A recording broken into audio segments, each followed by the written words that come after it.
By the way, I got a chance to meet Ben a while back.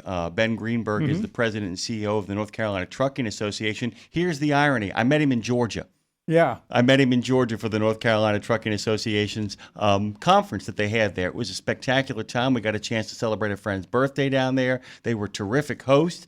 He is joining us this morning, by the way. Thrilled to have you, Ben. Good morning and welcome to Nemo Nation. Fast paced as we are, we hope to get the most out of you in the limited time that we have. Good morning.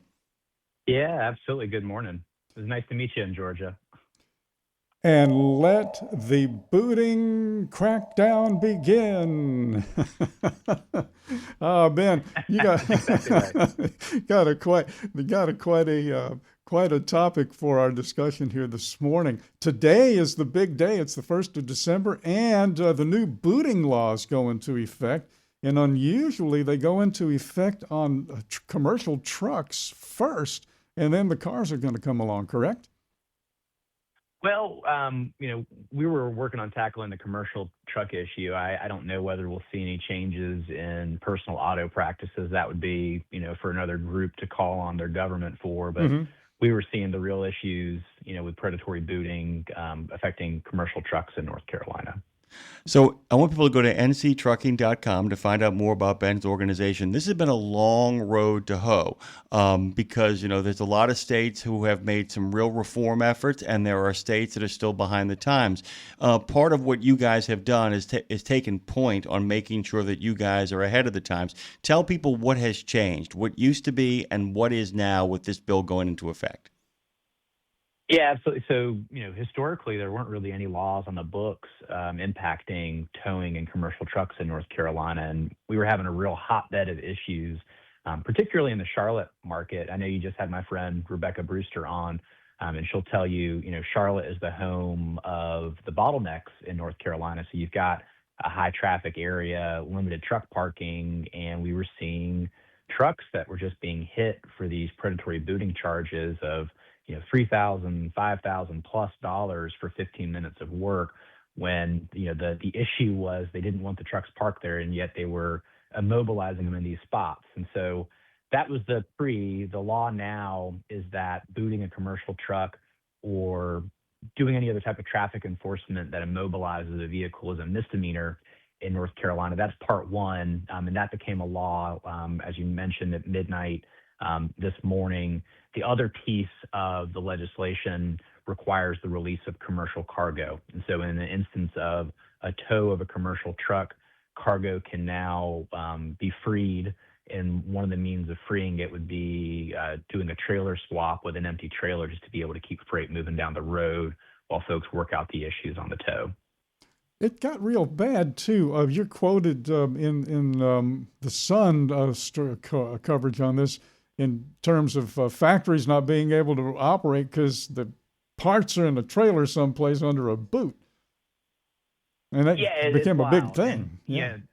yeah, the reality is that cargo ends up getting held hostage, right? And so, whenever I'm talking about this issue, I like to always preface it in saying not all towing companies are predatory, right? These are essential operators that we need, particularly when we get in a bind, but the lack of legislation and regulation in this space has led to some bad operators getting themselves set up, and they charge unfair prices, and they're utilizing essential equipment to extort operators from paying these incredibly large and outrageous fees just to be able to keep factories moving, groceries from spoiling, you name it. As you guys know, everything goes on a truck at some point. One of the things that is also encouraging about this is I'm glad you mentioned that there are many companies that actually offer towing services and sometimes actually have to act as the arm of enforcement as well.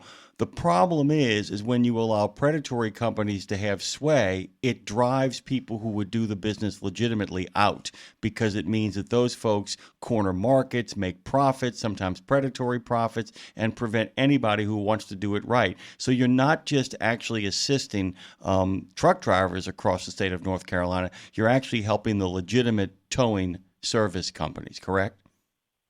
Yeah, that's 100% right. And so we did work with the towing and recovery professionals of North Carolina on some of our legislation. And the funny thing is that there was no opposition to a ban on booting commercial trucks, right? Not from the operators that are, working with that organization and are the ones that you would want to call, consensually when you were in a bind. Let me ask you something too, because you mentioned working with legitimate towing interests. Talk about to our listeners to help them understand, and it goes a long way to help them understand what a trucking association does, is that you are in the business of creating coalitions because you're in the business of actually having an effect on what happens in the legislative halls of North Carolina. Talk about how, when you decide to do something like this, the process by which you guys reach out and make sure that you have enough allies to get whatever programs or projects you have across the finish line. Yeah, and that's the beauty of it. It's not me deciding, it's our members deciding, right? So we have a legislative committee at the association, and we vote on our priorities. We do a ranked choice survey every year. Those priorities get voted on by our board of directors, and that becomes official NCTA legislative priorities. And then the next step is exactly what you mentioned. We go and look for partners and coalitions to be able to get the necessary stories to our lawmakers for them to see the need to act, and then also to feel the support and pressure to move quickly on it. And that's exactly what we did with this booting bill. The issue was raised up as an area of concern. We had it voted on by our legislative committee. It was stamped by our board. And then we went to work with finding lawmakers that would listen to trucking companies tell their stories of pain points. We brought drivers to the General Assembly. We brought owners of companies to the General Assembly. And we brought legitimate towing and recovery operators to the General Assembly as well, to sort of tell the full picture story of this ecosystem and how it's just not functioning properly in North Carolina. The other thing you have to do as well, too, is you have to navigate very carefully, because sometimes, and I'm going to allude to it rather than put you on the spot and make you go straight at people, you've also got to maneuver around very provincial and parochial interests. And I'm talking about in regards to the way certain counties are set up, in the way that things have always been done in certain places. So the real friction, it seems to me, is you are running and rubbing up against folks who are used to doing things a certain way and often are connected to other players, either in government or in municipal government as well. Is that fair? That's a completely fair. And the examples kind of speak to it, right? We'd have to have a much longer segment to go through all the stories of the issues that folks have had over the years in this space, but there's plenty of literature and firsthand accounts out there for anybody that gets behind a keyboard for a little bit of time. Ben, you've laid out a pretty good game plan now. Have any of the other states taken a look at what you guys are doing to maybe pick up the ball in their state? Yeah, 100%. And, we weren't the first to be able to get reform passed in this area. Lots of other states in the Southeast have been working on this issue, but it's a state-by-state coalition. And the beauty of what we do as state execs is that we all collaborate and work together and help get things across the finish line just to improve the industry. And sometimes that's a top-down approach where the American Trucking Association is able to lead with its Hill team. And a lot of times it has to be a top-up effort where these are just state issues like predatory towing, where the state coalitions have to get together, but we have support from everyone in our industry and the entire federation to be able to come up with model language, what works, case studies on issues to be aware of, and then organizations like ATRI that really help us by giving us the objective data points necessary to make the right case and to get the stories to our lawmakers to help them feel motivated to get something across the finish line. Ben, we're going to get you on for a longer segment so you can give us kind of a vast panorama of all of the things that are concerning North Carolinians these days behind the wheel of a truck. But I'm going to let you get back to your regular scheduled life. By the way, Ben, when he is not doing this, is actually enjoying time with his family, hiking mountains or walking on the beaches. There's a reason why North Carolina is called God's country. It has except for tropical forest, it has every single ecosystem that a country or state or area could have. Thank you, Ben. We would love to get you back on the air. Thank you, sir.